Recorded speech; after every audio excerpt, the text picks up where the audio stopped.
सकट चौथ कब की है 2026 में? क्या रहेगी तिथि, शुभ मुहूर्त और पूजा विधि, और कौन कौन से उपाय हैं जो हमें करने चाहिए? दोस्तों, तिल चौथ, तिलकुट चतुर्थी और माघ संकष्टी चतुर्थी भी इसको कहा जाता है। तो बात करते हैं सही तारीख की। तो ग्रह पंचांग के अनुसार माघ कृष्ण चतुर्थी तिथि 6 जनवरी 2026 मंगलवार को सुबह 8:01 शुरू होकर 7 जनवरी 2026 बुधवार को 6:52 तक रहेगी। अब यहाँ कंफ्यूजन इसलिए हो रहा है क्योंकि दोनों ही दिन चतुर्थी उदया तिथि नहीं है। आमतौर पर व्रत उदया तिथि के रखा जाता है, लेकिन सकट चौथ में चंद्रमा की भी पूजा का विशेष है, इसलिए 6 जनवरी को चंद्रोदय चतुर्थी में हो रहा है और जबकि 7 जनवरी को चंद्रोदय पंचमी में पड़ रहा है। इसी आधार पर शास्त्रों के अनुसार सकट चौथ का व्रत 6 जनवरी 2026 मंगलवार को ही रखा जाएगा। इस दिन गणेश जी की पूजा और चंद्रमा को अर्घ्य देकर व्रत पूरा किया जाएगा। कोई इसको 7 जनवरी को भी रख रहा है। 6 जनवरी को सकट चौथ के दिन 3 शुभ योग बन रहे हैं, जो इस व्रत के महत्व को और बढ़ा दे।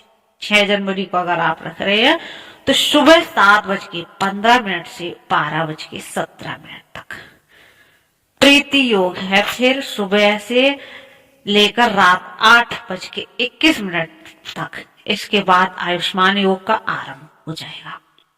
इस दिन अश्लेषा नक्षत्र सुबह से दोपहर 12:17 तक रहेगा। इसके बाद मघा नक्षत्र शुरू हो जाएगा। सकट चौथ पर भद्रा का भी साया है। सकट चौथ के दिन 40 मिनट की भद्रा लग रही है। भद्रा का समय रहेगा सुबह 7:15 से 8:01। इस भद्रा का वास धरती पर माना गया है, इसलिए इस दौरान कोई भी शुभ कार्य नहीं करना है।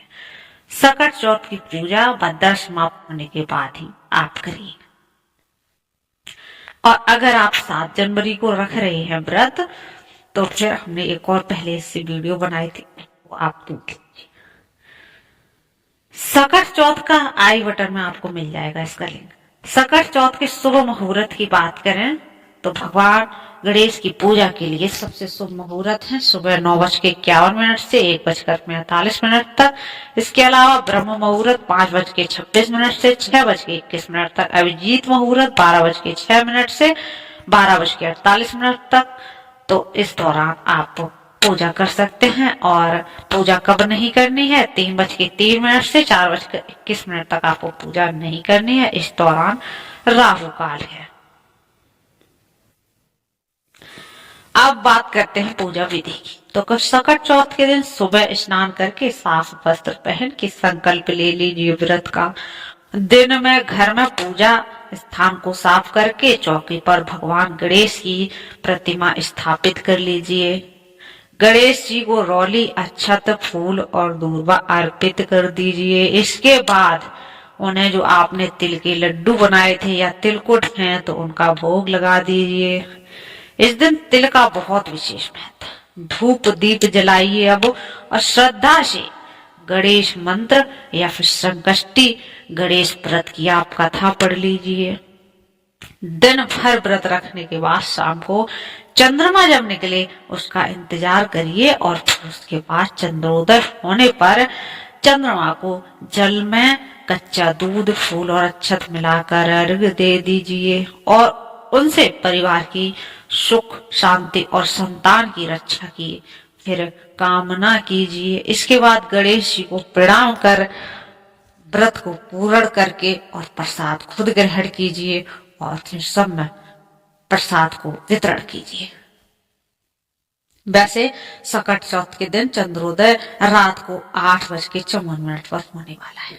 दिन में गणेश जी की पूजा करने के बाद रात में चंद्रमा को जल, कच्चा दूध, फूल और अक्षत मिलाकर अर्घ्य देके इसके बाद व्रत पूर्ण माना जाता है। चाहे तो पारण उसी रात या अगले दिन 7 जनवरी के सुबह सूर्योदय के बाद भी आप कर सकते हैं।